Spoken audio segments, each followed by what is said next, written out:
Welcome to my channel Bengali মাছলি। আমি শঙ্কর আর আমার পিছনে বসে আছে রৌনকদা। তো আমরা দুজন এবারে চড়তে বেরিয়েছি হচ্ছে বুরুদি ড্যাম। তো তোমরা যে ব্রিজটা দেখতে পাচ্ছ, এই ব্রিজটার নাম হলো বিপ্লব রঘুনাথ মাহাতো সেতু। তো এই ব্রিজ থেকে আমাদের গন্তব্যস্থল মোটামুটি 76 কিলোমিটার দূর। আমরা এখন ঝাড়গ্রামের রাস্তায় যাচ্ছি, আর এই ঝাড়গ্রাম থেকে বেরোলি ঝাড়খণ্ড, আর ঝাড়খণ্ডের রাস্তা ধরে তোমাদের সাথে বাকি কথা হবে। চলো এগুলো যাক তাহলে।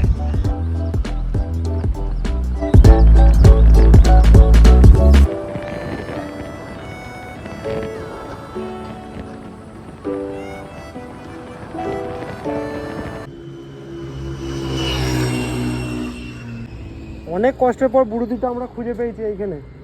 আর কিছুটা আছে, এক্ষুনি গিয়ে পৌঁছে যাব, তারপর দেখি তোমাদের রুমে দেখা হবে। কি নাম জানো জায়গাটা? বনাঞ্চল রিসর্ট। আমরা বনাঞ্চল রিসর্টে একটা ছাউনির তলায় বসে আছি, দেখতেই পাচ্ছ। আর এইদিকে কিছুটা দূরে হচ্ছে পাহাড়ের মাঝখানে যেই কুঞ্জটা দেখার জন্য এসেছি আমরা, সেইখানে জায়গাটা আছে। আমাদের কিছুক্ষণ পর ঘুরে দেখাবো। আমরা একটু রেস্ট করি, একটু ফ্রেশ হয়নি, তারপর বেরোবো এখান থেকে। ইকো ফ্রেন্ডলি জায়গাটা কেমন বলো তোমার? অসাধারণ। হ্যাঁ, অসাধারণ। তো চলো তোমাদেরকে এই বনাঞ্চল রিসর্টটা একটু ঘুরিয়ে দেখাই।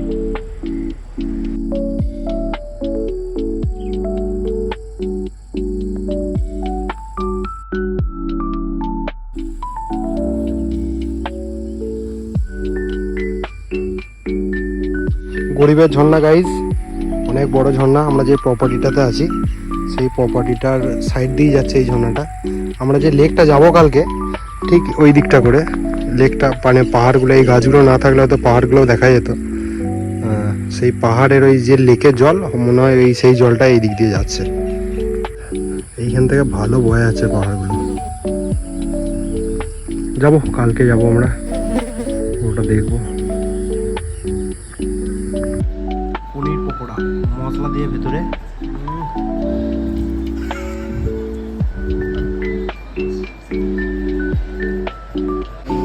আমাদের ঝাড়খণ্ডে আজকে দ্বিতীয় দিন। আমরা একটু পরে তোমাদের কালকে ওই দিকটা দিয়ে দেখিয়েছিলাম, ওই পাহাড়টা, যে পাহাড়টাতে আমরা দেখতে এসেছি। একবারে গিয়ে পাহাড়ের নামটা আমরা ওখানে বলবো। আর আমাদের ব্রেকফাস্ট চলে এসেছে এখানে। ব্রেকফাস্টটা করে আমরা চান করে দুজনেই রেডি। দেখতেই পাচ্ছ তুমি, ভালো পরিষ্কার পরিচ্ছন্ন রেডি। এখানে চুল টুল ছাড়াই নি কো।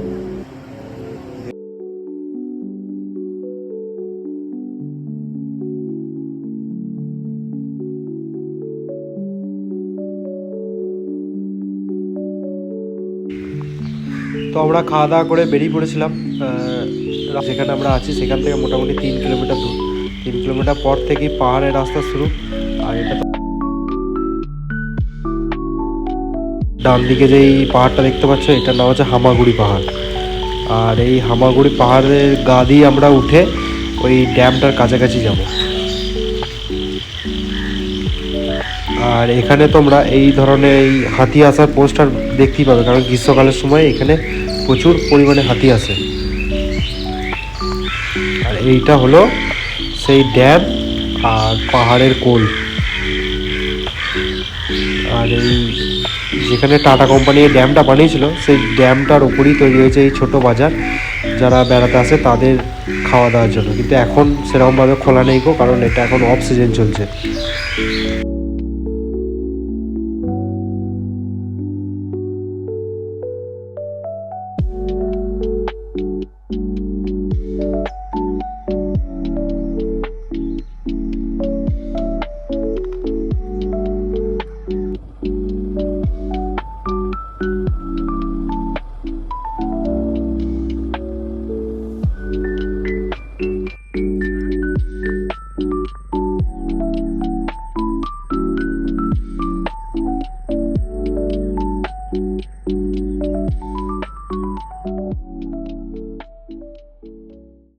তো আমাদের এই পাহাড় দেখো দেখো, এখান থেকে বেরিয়ে যাচ্ছি। এখানে যে তোমাদেরকে বলছিলাম না, এখানে একটা ঝর্ণা আছে ভালো, তো ওই ঝর্ণাটাই যাবে। এবারে ভিউটা দেখো, এই সোজা পাহাড় উঠে যাচ্ছে, আর এই সামনে আমার পুরো লেকটা একটু পরে আরও ভালো করে দেখাবো তোমাদেরকে। তো এই সামনে দিয়ে এই রাস্তাটা ধরে সোজা চলে গেলে মোটামুটি 2-2.5 কিলোমিটার মতো রাস্তা হবে এটা। এই দিকে গেলে একটা ঝর্ণা পড়ছে, সেই ঝর্ণার উপরে একটা জিনিস শুনলাম, ওখানে গিয়েই তোমাদেরকে দেখাবো।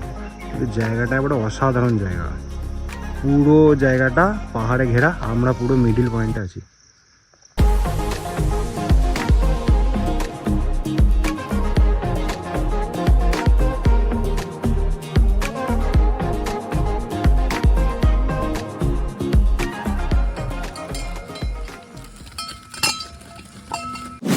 অনেক খোঁজাখুঁজি করার পর আমরা মনে হচ্ছে ঝর্ণাটা খুঁজে পেয়েছি।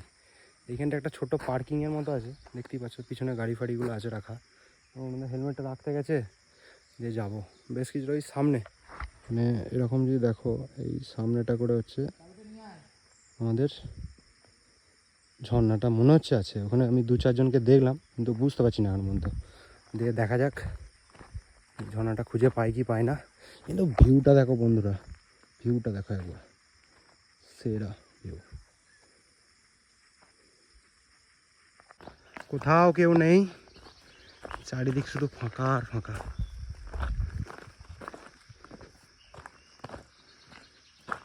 হ্যাঁ, শুধু আমরা দুজন হেঁটে যাচ্ছি ঝর্ণার খোঁজে। ওহ, এগুলো মনে হয় উইয়ের ঢিপি, ছোট ছোট পড়া। ওইখানে একটা আছে। যতটা সম্ভব এই যে মাটির এইগুলো দেখতে পাচ্ছ, এইগুলো কাটা কাটা পড়া নেলার মতো, এইগুলো আমার মনে হচ্ছে যেটুকু যে ঝর্ণার জল বর্ষাকালের টাইমটা প্রচুর যখন বেড়ে যায় তখন।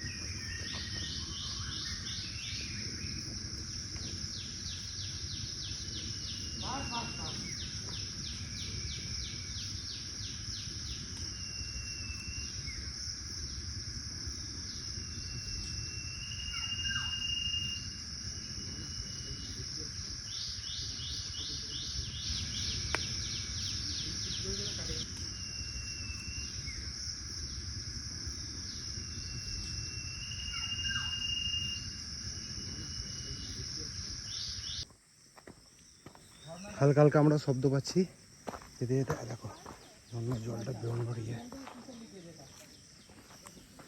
হ্যাঁ, তো আমরা যেটা আওয়াজ পাচ্ছিলাম হালকা হালকা জল পড়ার একটু দূর থেকে, সেটা হচ্ছে এইখানে কোনো কারণে একটা পাইপ হয়তো লিক আছে, বা এটা ছোটো কিছু একটা আছে, তো এইখানে জলটা বেরোচ্ছে, এইটার আওয়াজটা আমরা শুনতে পাচ্ছি না উত্তর। উপরে একটা ঘর আছে, বেশ কিছুটা দেখিনি কম এখনো, দোকান ফোকান হবে তো। পুরো অন্ধকার, কিছু কিছু জায়গা অন্ধকার, আমরা চোখে দেখতে পাচ্ছি অন্ধকারে। ফোনে অটো ব্রাইটনেসের জন্য হয়তো ইয়ে বেড়ে যাচ্ছে। জায়গাটা দেখো গাইজ, দেখো মেঘ, যদি জল টল যদি নামে দারুণ দেখতে লাগবে।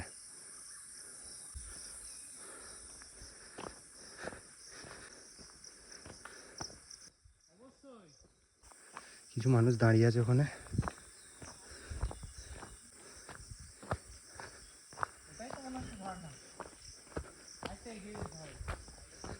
এইটাই মেন ঝর্ণাটা নামছে, কাল বেলে গিয়ে এগুলো পুরো সব দাঁড়িয়ে আছে ওখানটা। বাইরে একটু মাছ ফাছ ধরছে মনে হয়, এই ঝর্ণার জলটা আসছে, প্রচুর শ্যাওলা এখানটা। ভিউটা দেখো বন্ধুরা, আমাদের সামনে 4 জন আছে আরো।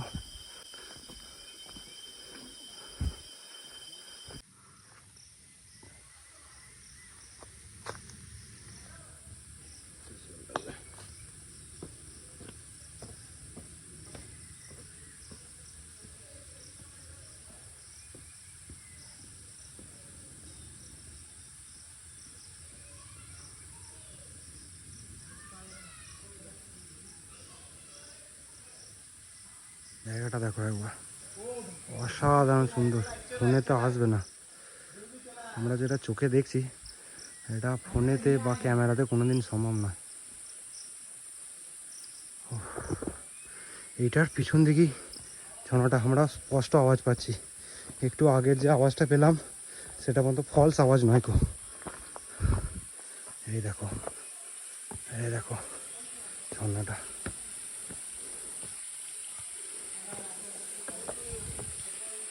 হ্যাঁ, যখন জলটা পড়ছে সব বসে আছে যাবে।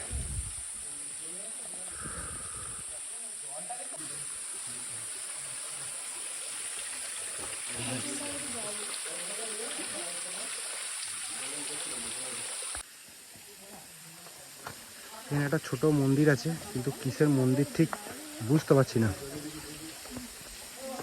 ত্রিশুল পিছুল আছে, কোনো মা কালী ফাকালিরই মন্দির হবে হয়তো। দেখো এই ঝর্ণা, আমি 5টা করি। এটা আমি ঝর্ণার ওপরে আছি, এইখানটা করে ঝর্ণাটা হচ্ছে। এসেছি কিন্তু উপরটায় আর যেতে পারলাম না, প্রচণ্ড স্টিপ। এই গাছের ইয়ে ধরে ধরে ওঠা যাবে না, অত ক্ষমতা নাই এতটা ওঠার পর। এই দেখো এইখানটাতে ঝর্ণাটা হালকা হালকা দেখা যাচ্ছে। ফোনে বুঝতে পারছি না কি বলতে পারছি না, কিন্তু জায়গাটা অসাধারণ সুন্দর। ও কি অবস্থা দেখো ঘেমে। ও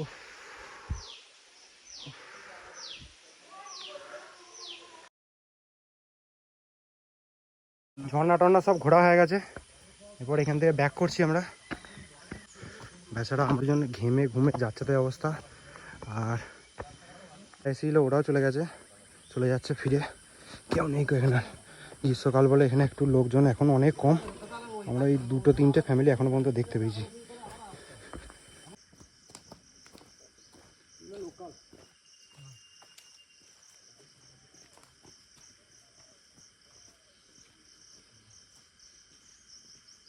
প্রচুর গরম ছিল একটু আগে, ঝর্ণা ফর্ণা দিয়ে ঘুরে এলাম।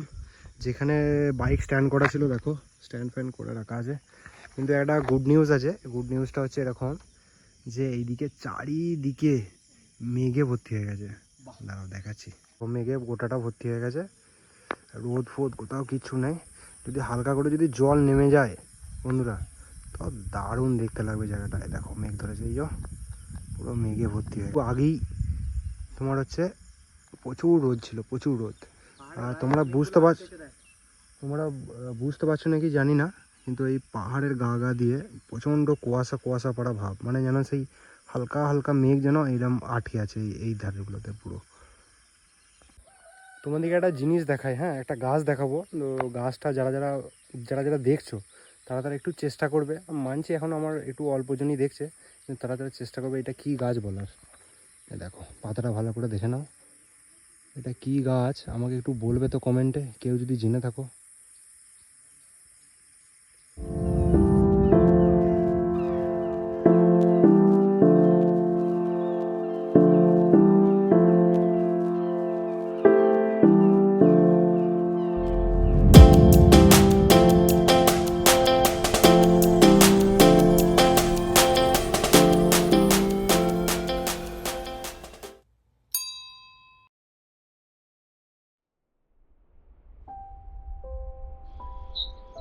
তো সন্ধ্যে 5টা বাজছিল, তখন একবার গিয়েছিলাম বোট রাইডের জন্য।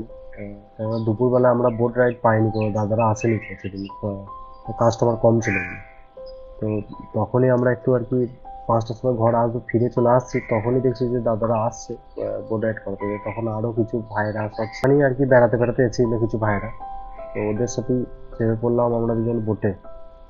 দিয়ে বোটে যেতে যেতে এখানে দেখো কি বলছে দেখো, যে আমি আর এই আমার সামনে যে ছেলেটা বসে আছে আমার পাশাপাশি, আমরা নাকি খুব মানে ভারী হয়ে গেছি, তাই একদিকে বোটটা হেলে যাচ্ছিল, তাই ওই আর একটা ভাই যে ছিল মাঝখানে আমাদের দুজনটা, তাকে একটু সরিয়ে অন্যদিকে বসানো হলো ব্যালেন্স করানোর জন্য বোটটাকে।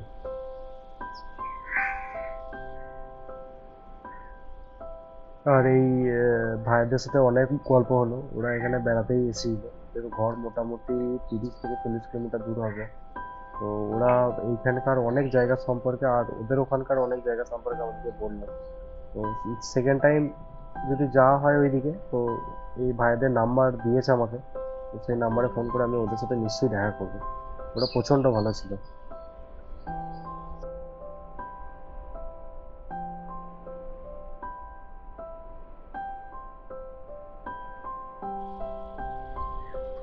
আর এই দুই কাকাই আমাদেরকে, এই কাকা আর এই কাকা আমাদেরকে এই বোটটা রাইড করালো, বেশ ভালোই করেছিল।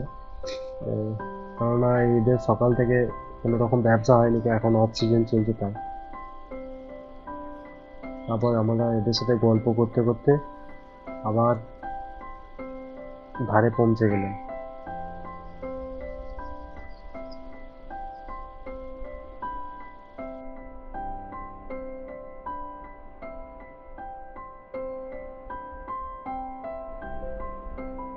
আমাদের যাত্রা পুরোপুরিভাবে কমপ্লিট হয়ে গেছে। আমরা এরপর যেই মেইন ড্যামটা দেখতেছিলাম সেই ড্যামটার দাঁড়িয়ে আছি। ব্যাকগ্রাউন্ডে দেখতে পাচ্ছ তোমরা এই ড্যামটা। এইমাত্র বোট চেপে পেলাম, তো শেষ আজকের মতো এইখানেই শেষ। আর এরপর কালকে আমরা মোটামুটি সকাল 6:30টার দিক করে বাড়ি ফিরে যাওয়ার প্ল্যান আছে। थ्रिल नहीं आ रहा ना, बहुत शांत, ज्यादा ही शांत लग रहा है। থ্রিলের চক্করে বলো না, কাঁকড়া জলে যদি ফেলে দেয় না তাহলে কিন্তু খুব চাপ হয়ে যাবে। হ্যাঁ, তোমাদের থ্রিলের চক্করে